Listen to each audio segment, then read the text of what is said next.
सो hey guys, अभी हमारा problem है shortest increasing path code forces global round 29। ठीक है, तो इसमें हमें बेसिकली एक रेक्टेंगुलर ग्रिड दिया हुआ है जिसमें इनिशियली हम 0,0 पे है और हमें x,y पे पहुंचना है। ठीक है, और इसमें हमारा जो स्टेप्स होंगे वो किस तरह से लेना है।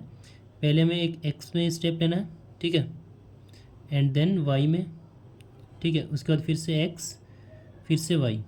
ठीक है, तो ये हमारा ऑर्डर रहेगा स्टेप्स का कि हमें पहले एक्स में जाना है, फिर वाई में जाना है, फिर एक्स में जाना है, फिर वाई में जाना है, एंड सो ऑन। ठीक है, तो अगर यहाँ पे हमारा 0,0 है तो फाइनली हमें कहाँ पहुँचना है, एक्स को मैं वाई पर।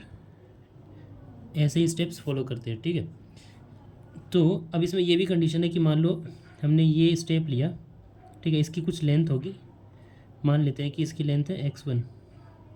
ठीक है, अब ये फिर हमने नेक्स्ट स्टेप लिया, इसकी लेंथ मान लेते हैं y1।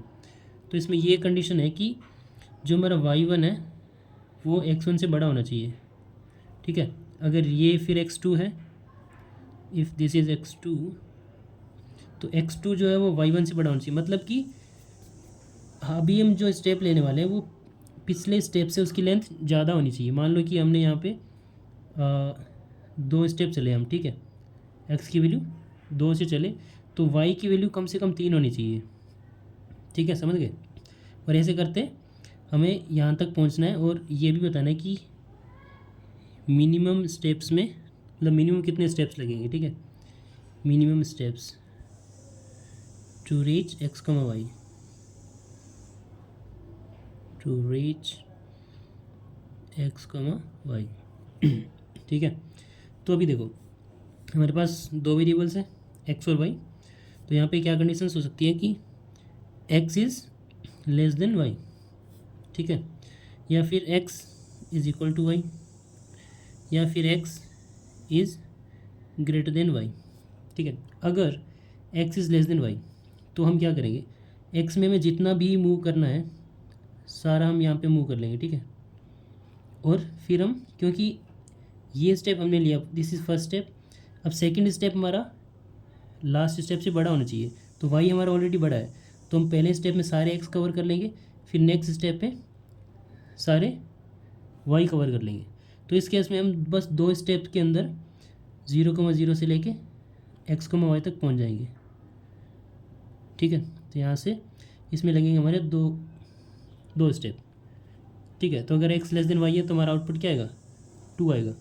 एग्जांपल लेते हैं, अगर x की वैल्यू 4 है और y की वैल्यू 5 है, ठीक है, तो हम यहाँ से 4 चलेंगे, यहाँ से कितना चलेंगे, 5। तो हम यहाँ से जब 4 स्टेप चलेंगे तो ये हो जाएगा 4,0, फिर यहाँ से 5 स्टेप चलेंगे तो ये हो जाएगा 4,5। ठीक है, तो हम यहाँ पे 2 स्टेप में पहुँच गए। ये तो हो गया कि जिसमें x लेस देन y है। ठीक है, अगर x इक्वल टू y है तब पॉसिबल है कि नहीं है, कि अगर इक्वल है तो हम यहाँ पे जितना भी x चल लें, ठीक है, तो अब यहाँ पे जो y होगा हमारा वो x से ज़्यादा नहीं हो पाएगा क्योंकि दोनों इक्वल है। तो यहाँ पे अगर मैं x वैल्यू चलता हूँ तो यहाँ पे y की वैल्यू x की इक्वली तो है, अब मैं इससे ज़्यादा यहाँ पे कैसे चल सकता हूँ, नहीं चल सकता ना। तो इसलिए इस केस में क्या आउटपुट आएगा, इस केस में आउटपुट आएगा -1।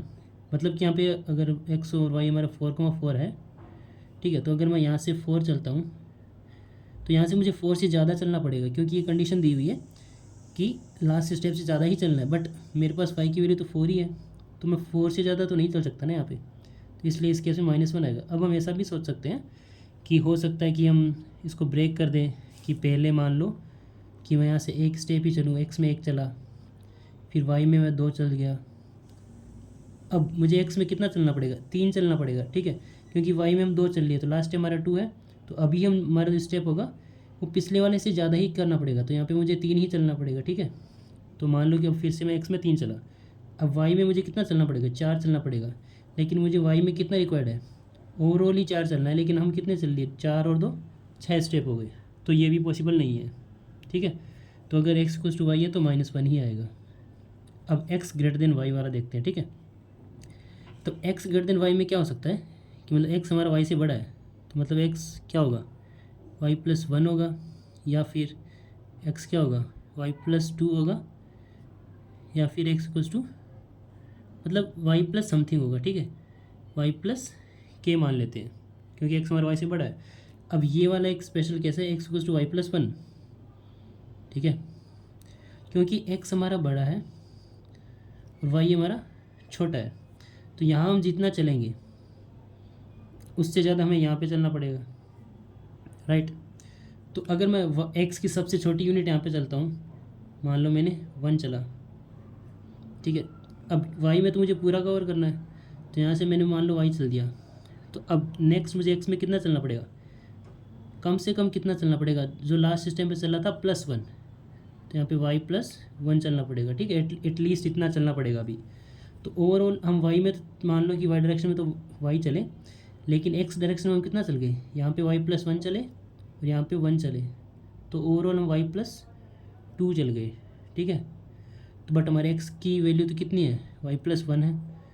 तो इस केस में भी पॉसिबल नहीं है कि अगर एक्स इक्वल्स टू वाई +1 है तब भी हमारा आउटपुट कितना आएगा, -1 आएगा, ठीक है।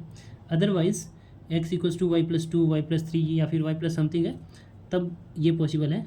क्यों? क्योंकि हम यहाँ पे कितना चलेंगे, एक्स में 1 चले, फिर वाई में हम कितना चलेंगे, वाई चल गए, फिर यहाँ पे जो एक्स में कितना बच गया, वाई प्लस अगर के था हमारा तो यहाँ पे -1, ठीक है। के की वैल्यू कुछ भी हो सकती है, अगर 2 होगी तो यहाँ पे हम कितना चलेंगे, 2 - 1 = 1, तो यहाँ पे वाई +1 चलेंगे, तो ओवरऑल हम कितना चल गए, 1 + वाई +1, तो एक्स में एक्स इक्वल्स टू वाई +2 चल गए, ठीक है। तो इस केस में पॉसिबल है, बट हमारे स्टेप कितने लगेंगे, यहाँ पे 3 स्टेप लगेंगे। पहले हम 1 चले, फिर वाई चले, फिर बची हुई डिस्टेंस हमने कवर की, ठीक है। तो इस केस में आउटपुट कितना आएगा, 3। तो यहाँ पे हमारे पास 4 केसेस देखे हमने कि एक्स लेस देन वाई है, उस केस में आउटपुट 2 होगा, एक्स इक्वल्स टू वाई है, उस केस में आउटपुट -1 होगा। अब एक्स ग्रेटर देन वाई वाले में 2 केसेस बन रहे हैं, एक ये कि एक्स इक्वल्स टू वाई +1 हो, ठीक है, और एक वाई प्लस समथिंग, ठीक है, वाई +1 को छोड़ के। तो इस केस में तो आउटपुट आएगा -1 और बाकी जो भी केसेस है उसमें आउटपुट आएगा 3, ठीक है। अब इसका कोड देख लेते हैं, बिल्कुल सिंपल है। So if X less than Y तब 2 इक्वल टू वाई -1, एल्स में जाए यहाँ पे चेक किया कि वाई इक्वल टू 1 तो नहीं है हाँ, ये वाला एक केस रह गया कि अगर मान लो वाई इक्वल टू 1 है, ठीक है। तो अब देखो हम सबसे पहले हमें एक्स में चलना है, फिर वाई में, फिर एक्स, फिर वाई से चलना है। अब एक्स में कम से कम एक तो चलना पड़ेगा, ठीक है, कम से कम एक तो चलना पड़ेगा। अब वाई में कितना चलना पड़ेगा हमें, लास्ट स्टेप में जितना चले उससे ज़्यादा चलना पड़ेगा, तो वाई में कम से कम 2 चलना पड़ेगा, राइट, तभी हमें ये वाली स्टेप पिछले वाली स्टेप से ज़्यादा होगा, ठीक है। तो इसलिए वाई की वैल्यू एटलीस्ट 2 होनी चाहिए। तो अगर वाई इक्वल टू 1 है तब भी -1 आएगा, ठीक है। तो वाई इक्वल्स टू 1 हो या फिर एक्स इक्वल्स टू वाई +1 हो तब हमारा आउटपुट होगा -1। और बाकी जो भी केसेस बच गए, केसेस कौन से बच गए, ये वाला केस बच गया ना, X equals to Y plus K वाला, ठीक है, उस केस में आउटपुट आएगा 3। तो बस आई थिंक इतना ही था। बाकी thank you so much for watching the video and please do subscribe the channel for more videos. Thank you, bye bye.